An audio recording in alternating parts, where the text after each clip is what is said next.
صلی اللہ رسول الکریم اما بعد فاعوذ باللہ من الشیطان الرجیم بسم اللہ الرحمن الرحیم۔ میں ہوں امت الرحمن advance Islamic grooming Karachi Pakistan سے۔ السلام علیکم ورحمۃ اللہ وبرکاتہ۔ امید ہے کہ سب لوگ خیر و عافیت کے ساتھ ہوں گے۔ آج کی جو ہماری صورت ہے جس کی ہم تلاوت کریں گے، ترجمہ کریں گے اور تفسیر کریں گے، جیسے کہ آپ کو اسکرین پر ٹائٹل سے پتہ چل رہا ہوگا کہ سورۃ الکوثر۔ سورہ کوثر جو ہے وہ قرآن کی سب سے چھوٹی سورت ہے جو 3 آیتوں پر مشتمل ہے، اور اس کی بہت زیادہ کثرت سے تلاوت کی جاتی ہے، اور جو ہے اس کے بہت سارے فوائد بھی ہیں اور فضائل بھی ہیں۔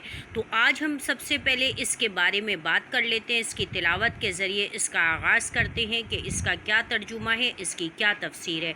اعوذ باللہ من الشیطان الرجیم، بسم اللہ الرحمن الرحیم۔ اِنَّا أَعْطَيْنَاكَ الْكَوْثَرَ فَصَلِّ لِرَبِّكَ وَانْحَرْ إِنَّ شَأْنِيَكَ هُوَ الْأَبْتَرُ۔ صدق اللہ العظیم۔ اس کی ہم نے تلاوت کر لی ہے، اب ہم آ جاتے ہیں اس کے ترجمے کی طرف۔ ترجمہ کیا ہے کہ انا کا مطلب ہوتا ہے بے شک، اعطینا عطیاتی کا مطلب ہوتا ہے کوئی چیز دینا۔ اعطینا یہاں پہ ہے کہ ہم نے آپ کو دیا، کاف اس میں جو ہے وہ ضمیر ہے، اس کا مطلب ہوتا ہے ہم نے اے نبی آپ کو دیا۔ کل کوثر کا مطلب ہوتا ہے کوثر۔ انا اعطینا کل کوثر، ہم نے اے نبی بے شک ہم نے آپ کو دیا کوثر۔ فصلی پس آپ جو ہے نماز قائم کیجئے۔ صلی یصلی کا مطلب ہوتا ہے نماز پڑھنا، جس سے لفظ صلاۃ نکلا ہے۔ لربک اپنے رب کے لیے، ونحر اور قربانی کیجئے، نحر کیجئے۔ فصلی لربک ونحر، اپنے رب کے لیے نماز پڑھیے اور اپنے رب کی رضا کے لیے ہی قربانی کیجئے۔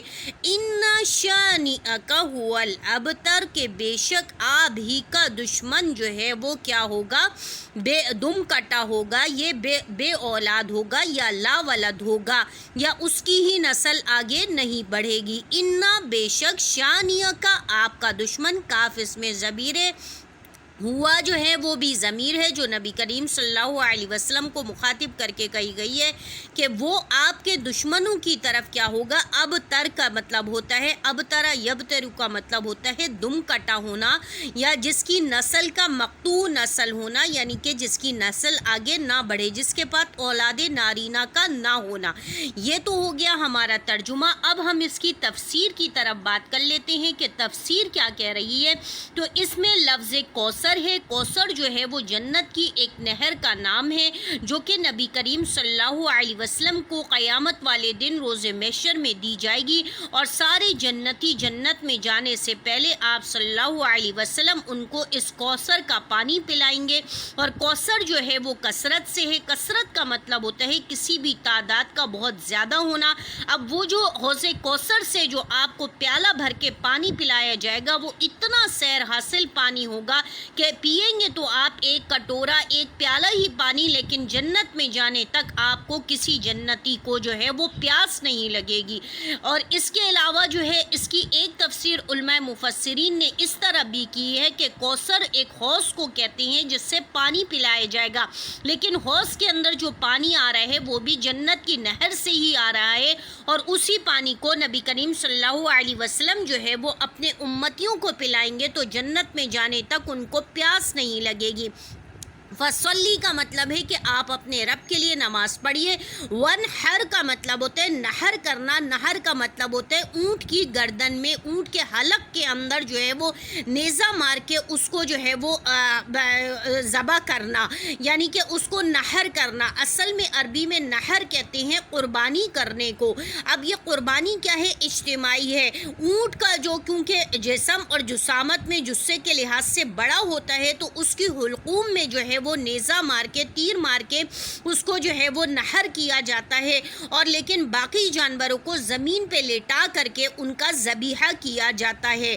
تو اس لیے اس میں تمام قسم کی قربانیاں شامل ہیں۔ اس سے یہ بات بھی ظاہر ہوتی ہے کہ نماز پڑھنا ہے، قربانی کرنی ہے، کوئی بھی نظر نیاز کرنی ہے، وہ صرف اور صرف اللہ کے لیے کرنی ہے، غیر اللہ کے لیے نہیں کرنی ہے۔ اِنَّ شَانِئَکَ هُوَ الْأَبْتَرُ کا مطلب ہوتا ہے ابتر یبتر کا مطلب ہوتا ہے دم کٹا ہونا۔ جب نبی کریم صلی اللہ علیہ وسلم کے جو بیٹے تھے حضرت ابراہیم علیہ السلام، اور ان کے اس کے علاوہ ایک اور احادیث میں ہے کہ بیٹے ہوئے تھے، جب آپ صلی اللہ علیہ وسلم کے بیٹے نہیں حیات ہوئے، آگے نہیں گرو کر سکے، تو کافروں نے یہ کہہ دیا کہ آپ کی نسل تو نہیں بڑھے گی، تو اللہ تعالیٰ نے اس پر یہ آیت نازل کی ہے، اس پہ یہ صورت نازل ہوئی کہ آپ بے فکر رہیے، آپ کا دشمن ہی بے اولاد رہے گا، اور آپ صلی اللہ علیہ وسلم کی نسل کو اللہ تعالیٰ نے لڑکیوں کے ذریعے ہی بڑھا دیا۔ تو اس میں پتہ چلتا ہے کہ مقتول نسل کون ہوئے؟ دشمن ہوئے، اور وہ جو نبی کو برا بھلا کہتے تھے تو وہ تو صرف تاریخ کی کتابوں میں ہی رہ گئے، ان کا نام بھی جو ہے وہ مٹ گیا، اور آج رسول اللہ صلی اللہ علیہ وسلم اور ان کی آل و اولاد اور ان کی نسل پوری شان و شوکت کے ساتھ قیامت کے دن تک جو ہے وہ زندہ اور جاویدہ ہو گئے۔ یہ تھا آج کا سورہ کوثر کا ترجمہ اور تفسیر۔ آج چھوٹی سورت تھی اور جمعے کا دن تھا، تو اس لیے آج ہم ایک ہی سورت پر اکتفا کریں گے۔ وآخر دعوانا الحمد للہ رب العالمین۔ السلام علیکم ورحمۃ اللہ وبرکاتہ۔